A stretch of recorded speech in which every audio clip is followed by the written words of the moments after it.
everyone. Welcome to our special broadcast here at the DA's Federal Congress. It's day 2 at Gallagher Estate in Midrand, Johannesburg. My name is Qaanitah. I'm the assistant editor for politics and opinion here at News24, and I'm joined today by News24 deputy politics editor Bongekile Maqhupe, as well as News24 specialist parliamentary writer Jan Gerber. Thank you both for joining me. Thank you for having us. It's been an interesting 2 days. It has been. Party leader John Steenhuisen just delivered his address as party leader a few moments ago. He was given a hero's applause when he took to the podium. Bongekile, you were standing there. What did you see and what did you make of it? I mean, it was huge. I mean, he went there to deliver his speech as the incumbent, but you would have seen that he was going out after being announced as the winner of this race. And as I was walking in, just taking the videos, I mean, at some point he had to stand for about a minute because the applause just kept on going and going and going. And even as he was making his way to the stage, delegates were stopping him, giving him hugs, and there were a lot of, John, and all of those applause. I mean, I think one of the delegates actually said, as I was making my way from the stage, that you can just go and write your story now, it is done, So I think that was very indicative of what is likely to be the results of this conference when they announced in a few minutes. I mean, already he's even yesterday when they were debating between him and Mpho, already you could see the support, and I think today, this morning was just a nail on the coffin to say this man is going to emerge here as the leader of the DA. Jan, this morning delegates voted through the electronic voting system between about 6 and 8 or 9 a.m. this morning. They cast their ballots for the top leadership positions. In the next maybe 2 hours, election results would be announced. Pretty much looks like John has it. Yeah, it certainly seems that way. It was expected, really. I mean, also he's got a national footprint, which Mpho Phalatse doesn't have, and I think that played a big role. Also because he's also been in the party much longer, and he's contested many elections, internal elections, from the provincial structures right through to the national structure. So I think that played a big part. And also because it's in the run-up to election, which is really the theme of this conference for the DA, that maybe a lot of people thought that they wouldn't want to change a leader a year before election. Absolutely. I think that was the sentiment coming out from almost everyone that we spoke to, is that it would have been ill-advised for the DA to put new leadership in just a year before what they are marking as a very significant election in the country in 2024. Bongekile, almost every speech focused on that.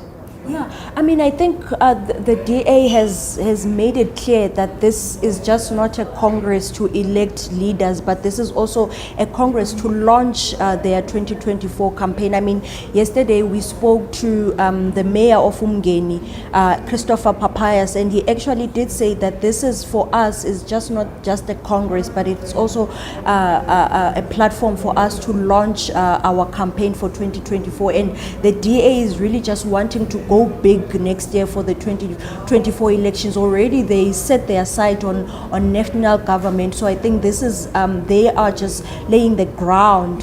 I mean, just now they were doing resolutions. I think they are continuing with the resolutions, just laying the ground to say, if we do make it to government, well, it's not an if for them. They are really set that next year they are going to be in government. Particularly, we understand that the ANC might dip, and I mean, I think one of the things that John said in his speech was that independent polls are showing that the DA is going to get about 26% and the ANC is going to dip to 40%. So the DA is really going guns blazing next year.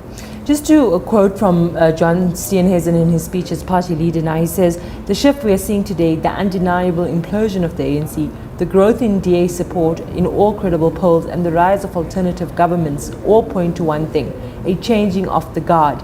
The ANC's decline is terminal, and it's just a matter now of how fast. If this decline in support can be accelerated up until the election and then held there as they roll out their squeeze campaign, we will see the end of the African National Congress in 2024. Jan, they're still punching above their weight, aren't they? I think so, yes. I think part of the problem is they still need to convince a lot of people that they are a party for them. I'm not sure if they're quite doing that at this conference. It seems to me to be a conference very much focused on the DA, and I'm not sure how people outside the DA is going to relate to this, because the big challenge for them, if they want to be a party in government leading a coalition, they will have to convince the public, first of all, of their bona fides, and secondly, that coalition governments can work. I think there's been positive noises from the party in that regard about understanding that they need to work with other parties in the coalition. But if we looked at what happened in Joburg earlier this year, there's still a lot of issues that need to be resolved amongst the potential coalition parties. And I think that will be going forward, that will be a key issue for the DA in the next year and a bit. There was some honesty from John Steenhuisen where he said that, reflected on 2019, the DA support declined in 2019. And he said that, 2019 happened, and for the first time, that upward graph of the DA sort of took a dip down. And he said, we kept up a brave face, but even internally, there were some who had doubts about the future of the party, right?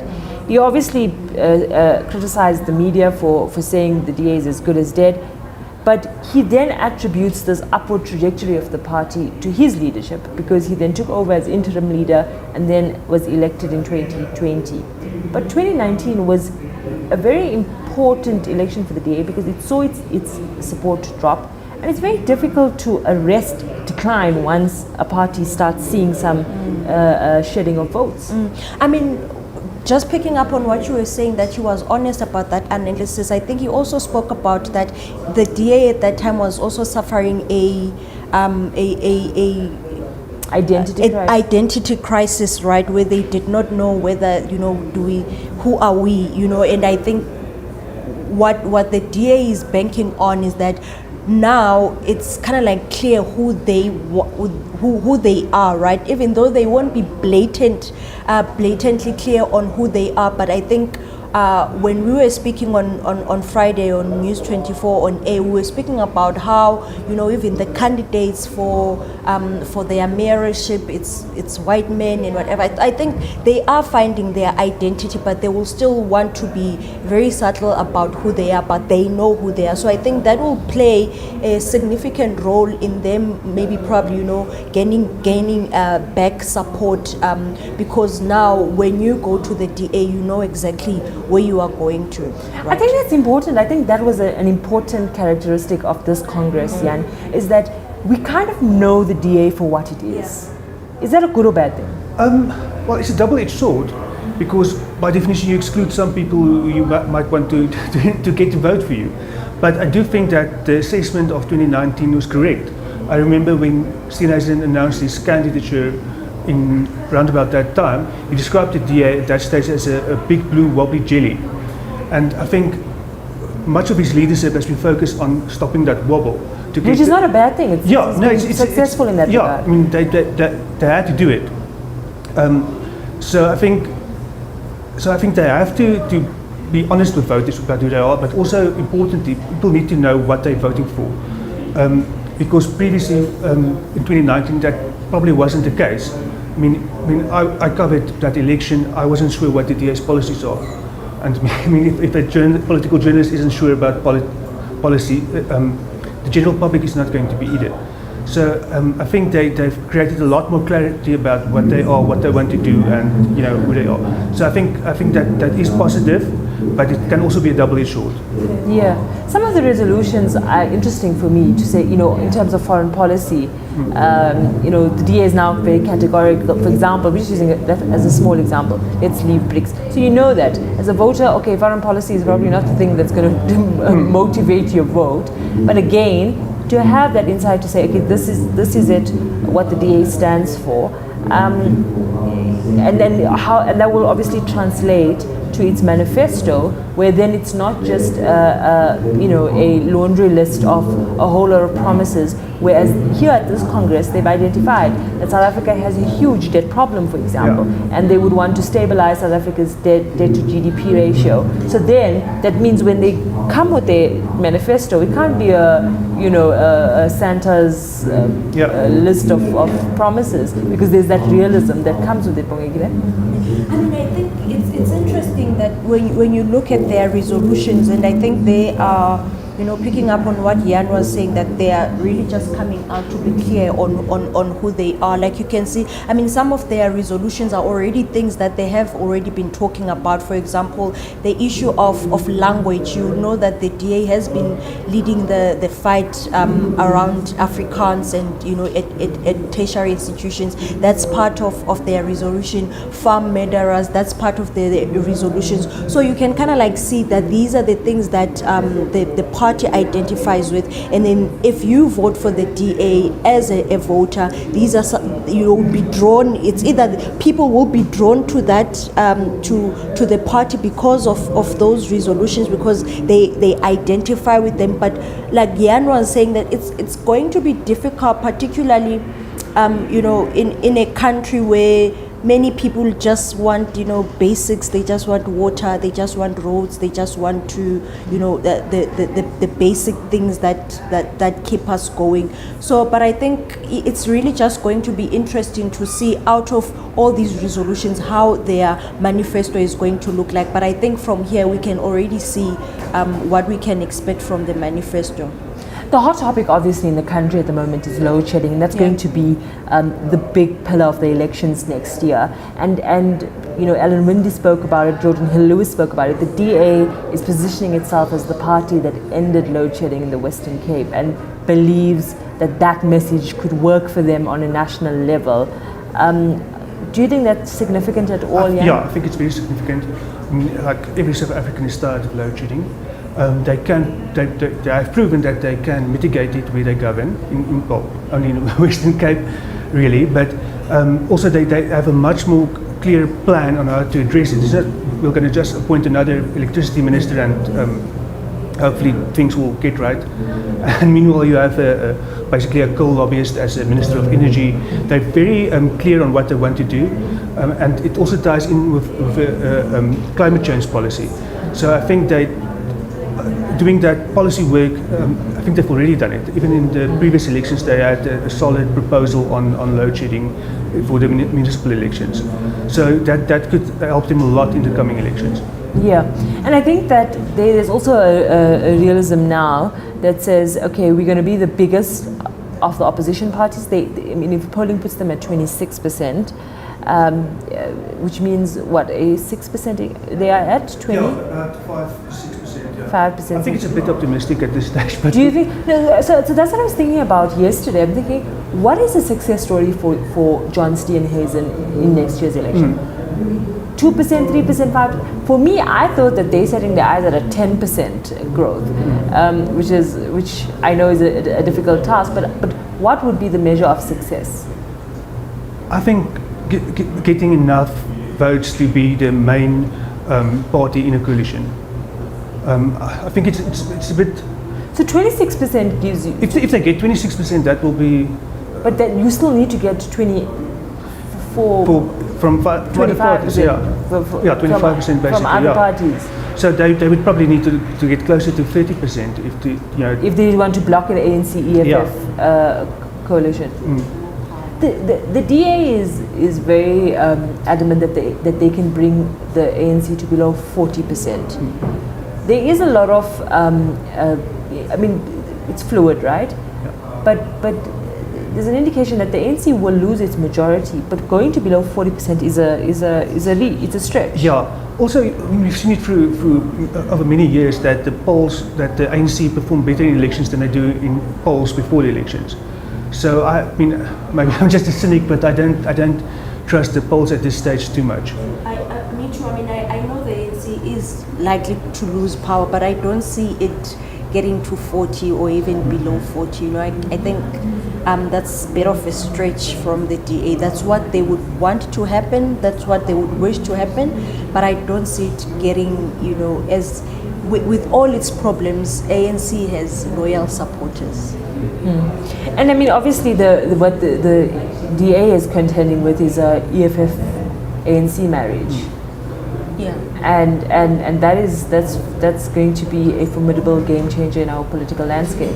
Absolutely. I mean, we've started seeing it in municipalities that, even though that these two parties disagree a lot, or, at every chance its leaders get, they are at each other's throats. But in terms of making sure that they build a strong coalition to kick out the DA, they've been able to do that. I mean, just recently, last week, the mayor of Ekurhuleni, we saw her being kicked out from that coalition. So it's likely going to play into the national politics as well. And I mean, the EFF ANC have been working to reward these smaller parties, or to fragment the smaller parties. So rewarding AIC with a mayorship, even though they have one seat in Ekurhuleni, the same with Al Jamaa in Johannesburg.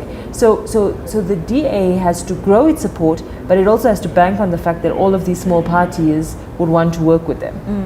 Yes, and also the DA has been very clear from the start, 2021, that they will stick to their principles. So where they are the biggest party, they want the mayor. And, so that complicates things, but in a way it's also a good thing, because, the voters know what they get from the DA. You can't say the same of the EFF. I mean, you cannot say it at all of the EFF. Yeah. I also think, though, it's going to be difficult for them, like what you were saying, in terms of the smaller parties, because I think the relationship is already strained from these municipalities, because smaller parties have come out to say that the DA is a bully, the DA wants things to be, because and it's been that thing that these are politics, you have to be fluid, and the DA has just been strong on its stance to say, if you don't give us mayor, then. So I think going into the elections and how they are going to then start working with the smaller parties is going to prove to be a challenge for them. There also comes with a lot of political maturity that's required. And John spoke about this, well, not about political maturity, but said we'd have to learn to grow a thick skin when it comes to critique in the media and other voices outside the party. People who always seem to be incredibly concerned about the fate of the DA, but who have no intention of ever voting for us. That's a little bit politically immature for me, because people are concerned about the state of the country. When we criticize the governing party, we can equally criticize the opposition. People criticize the ANC and are not ANC voters. People criticize the DA, they don't have to be DA voters. The thing is, we are committed to the democracy of this country, and politics in this country need to be healthy. And for that, people need to be called out when they're in the wrong and celebrated when they're in the right. Yes, exactly. And I mean, it's their job to convince the naysayers and the hostile press of their positions that they are a party of governance, and that that they're a party to be trusted. I mean, it's not up to us to just take them at their word. I mean, as a journalist, certainly not. I mean, it's their job to convince us. And they have a great opportunity now in Tshwane to right that ship, and then to show first of all, the people of Tshwane that they can provide services, because I think it's very needed there, and also that they can make a coalition government work. So it's up to them. It's not up to the analysts and the media. But I mean, he did admit that they have to stick to their core values, which I think that was a good juxtaposition from where they were in 2019. He says we'd have to make a firm commitment to the core values of the party, which is non-racialism, the building of a capable, merit-based state free from cadre deployment, constitutionalism, the rule of law, and the power of a market economy to create jobs and lift people out of poverty. I think that sentence is a good bite to sell to the electorate. And so then as a voter you can say, not really, or yes. But also I think just picking up on what Jan was saying in terms of, what you were asking about the criticism, for a party that is gearing itself up to wanting to be a national government and you don't want to be critiqued, it's bizarre and it's immature, like you were saying, because if you are going to be in government, you must be prepared and be ready that we are going to criticize you. Which is what we did in Johannesburg and Tshwane, and they didn't tolerate it. So I just feel like the DA, you can never criticize them, you can never call them out, they never want to be accountable. And for me, I find that very problematic because, like Jan was saying, we can't be running a PR machine for the DA, right? And one of their core values is transparency. Yeah. So, they have to practice what they preach, really. So it is 12:50 now. The DA Congress is going to culminate in about 2 hours or so. Jan, what can we expect? Well, I think it's safe to say that John Steenhuisen will win. The feeling that I get is that it's not really a changing of the guards type of conference. It's readying ourselves for an election conference. And I feel like a lot of this conference was to motivate, to inject energy into the DA's election machinery, which is these 2,000 people that are gathered here. I think 1,000 are public representatives, right? Which is an important thing. So basically, these are councillors, these are mayors, these are MMCs, these are MECs in the Western Cape. So this is the core of the party, and this is good. And this group of people are going to be the machine that takes the party either forward or backward next year. I think it was just a line of march, to say we are going into war. We are here to prepare, to take all the ammunition that we need, so that when we go out there and we go into this war, we are ready. I think it was really just that, like Jan is saying, there isn't going to be any change of guard. John is coming back, Helen is coming back, and there's likely going to be a few changes in the federal chairpersons. You could likely to see your Soli coming in, your JP Smiths and all, but essentially the status quo is really going to remain. But it was just the thing of let's get ready, troops, and let's go to war. And so one can safely say then that the DA's election campaign begins in earnest from tomorrow. No, definitely. Yeah, I mean, it was the main focus of almost every speech. So I think that they're gearing up for a fight in 2024. I want us to just reflect on two things before we conclude this discussion. Mpho Phalatse is obviously, her face was on the ballot. Yesterday she addressed the Congress. She was, as the two candidates were given time to speak, she obviously positioned herself to say, I'm a medical doctor, I'm qualified for this position, don't judge me on my lack of experience in the Democratic Alliance. But that's all sort of, inconsequential once the vote outcome is announced. But what was interesting is she said, I'm not going anywhere. I think a lot of focus now, Boinkile, is going to be what John is going to do to the people that challenged him, and by the people I mean Mpho Phalatse. So yesterday, John, when he was speaking to journalists just before everything started, and was asked if would he be